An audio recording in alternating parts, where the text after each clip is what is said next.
Quand le film est pratiquement terminé, on se retrouve à faire des semaines de 7 jours et à travailler tard le soir pour finaliser la musique, l'enregistrement et le mixage. Ça se passe comme ça avec Hans. Il remet toujours les choses au lendemain. Il lui faut une date butoir. On a beau tout prévoir à l'avance, on a souvent du mal à être dans les temps.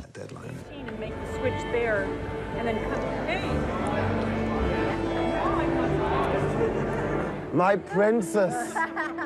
I'm your sub-princess. No, how are you? I'm fine, how are you? I'll tell you afterwards. I mean... You already did this, right? We're not doing this today. Yeah, we are doing this today. We're going to do some... At the end, I want bigger strings. Oh, okay. Great. So we're just adding strings Yeah. to this. Okay.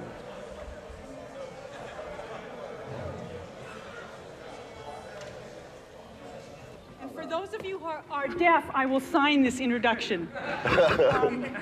Ladies and gentlemen, it brings me great pleasure. Let's focus on it. Mr. Hans Zimmer.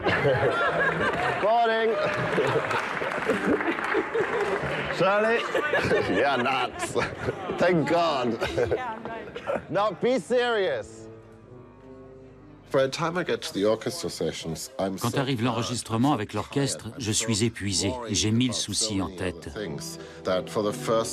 Pendant les premières heures, je suis déjà content si les musiciens ne jettent pas les partitions par terre en disant « on va pas jouer cette merde ».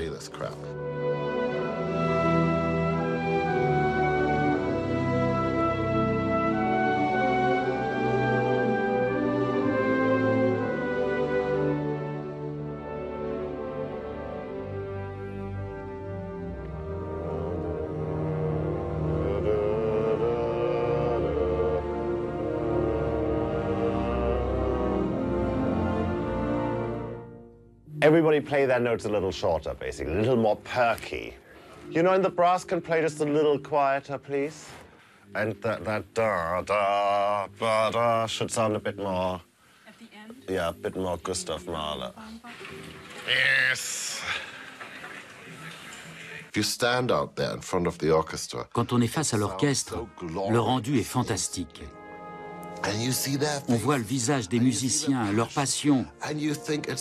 On a l'impression qu'on n'a jamais rien entendu d'aussi beau. Et puis après, on passe dans la cabine, on écoute le reste sans les regarder, et on se rend compte que c'est incroyablement plat.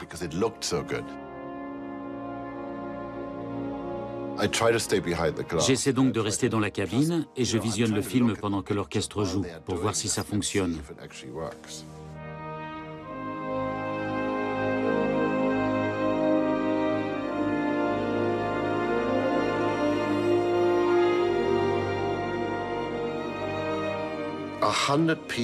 Vous avez une centaine de personnes tendues vers le même objectif et les mêmes émotions, comme un rayon laser.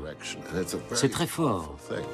Un orchestre qui joue, c'est parfois bouleversant.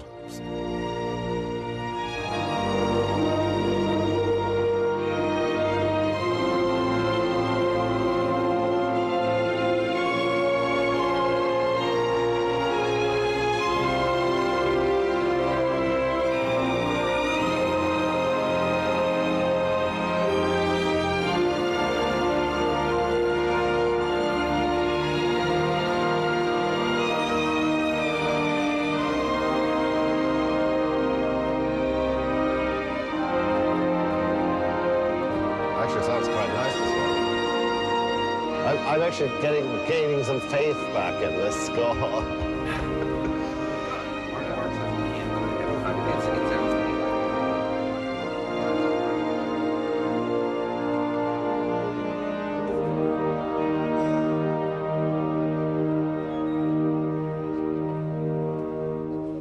Yeah, very good. But you, Shirley? Yes? 26, let the horns play out a little more. C'est une décision très consciente de ma part. Soit je me comporte comme un dictateur, et il faut que la musique soit interprétée exactement comme je l'ai composée, programmée et arrangée. Personne n'a le droit de changer quoi que ce soit à ce que j'ai écrit. Soit je dis, après avoir composé et orchestré l'œuvre, oublions la partition et voyons ce qui se passe. C'est super de travailler avec Hans. Un jour, on est avec un orchestre de 97 personnes, mais on n'oublie pas qu'on est là pour enregistrer leurs prestations. On fait une première prise, il n'y a pas une seule fausse note.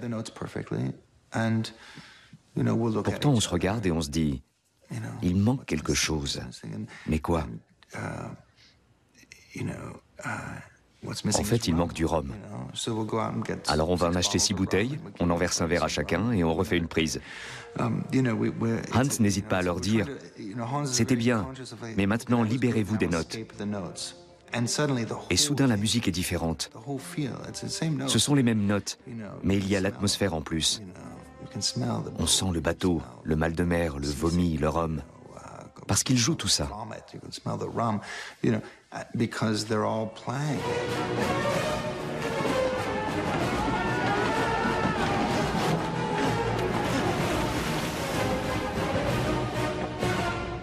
Und das alles ohne einen einzigen Tropfen Rum. It's amazing, C'est fabuleux d'arriver à la fin d'un film. On l'a tourné, on l'a monté, on a fait toutes sortes de choses, mais la musique lui donne une toute autre dimension. C'est la différence entre rouler sur une piste de décollage et prendre son envol. C'est un moment fantastique. Il ne suffit pas d'avoir du talent et d'être passionné. Il faut aussi savoir rester vulnérable et anxieux, même quand on a du succès. C'est le prix à payer pour conserver son originalité. C'est difficile, surtout quand le succès est grand. Et Hans doit être l'un des compositeurs qui a le mieux réussi. Mais je crois qu'il a toujours cette peur. J'ai le trac. Je n'aime pas jouer en public. On a organisé un petit concert pour l'avant-première d'Inception. J'étais très stressé. Je savais que ça allait mal se passer. Et en plus, j'avais proposé que la soirée soit retransmise en direct. On va diffuser ça en direct sur Internet. Je m'étais dit, si on se plante, autant que ce soit dans les grandes largeurs. Le concert se terminait par un morceau au piano que je jouais tout seul. J'étais angoissé pendant tout ce concert. Mais au moment de monter sur scène, je me suis dit, je vais le jouer rien que pour moi. Et pour la première fois, j'ai joué ce morceau pour moi, comme quand je l'avais composé. Je me sentais complètement libéré.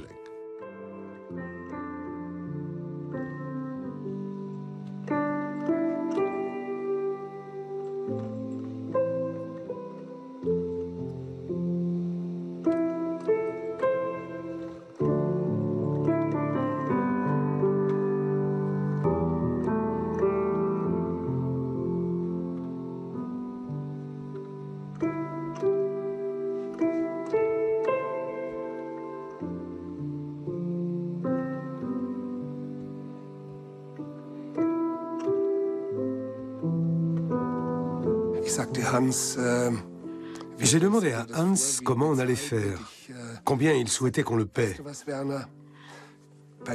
Il m'a répondu, « Werner, pour ce film qu'on va faire ensemble, je refuse d'accepter ton argent.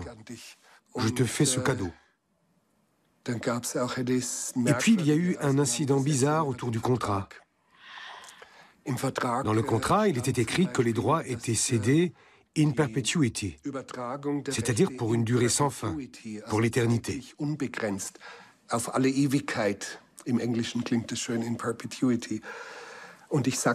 J'ai expliqué à l'avocate de Hans Zimmer que je ne pouvais pas accepter ça. L'éternité m'angoisse.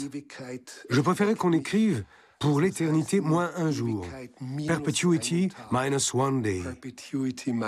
Et c'est la formulation qu'on a retenue.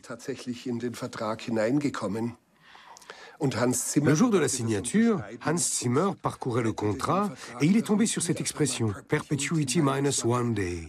Il a demandé, mais qu'est-ce que c'est que ce bazar? Il est pour qui ce jour en moins? Je lui ai expliqué. Ça l'a bien fait rire. Et il a ajouté, moi aussi je veux un jour. Au final, le contrat porte donc la mention Perpetuity minus 2 days, l'éternité moins 2 jours. Un jour pour Hans Zimmer et un autre pour Werner Herzog. Abgezogen von Werner Herzog.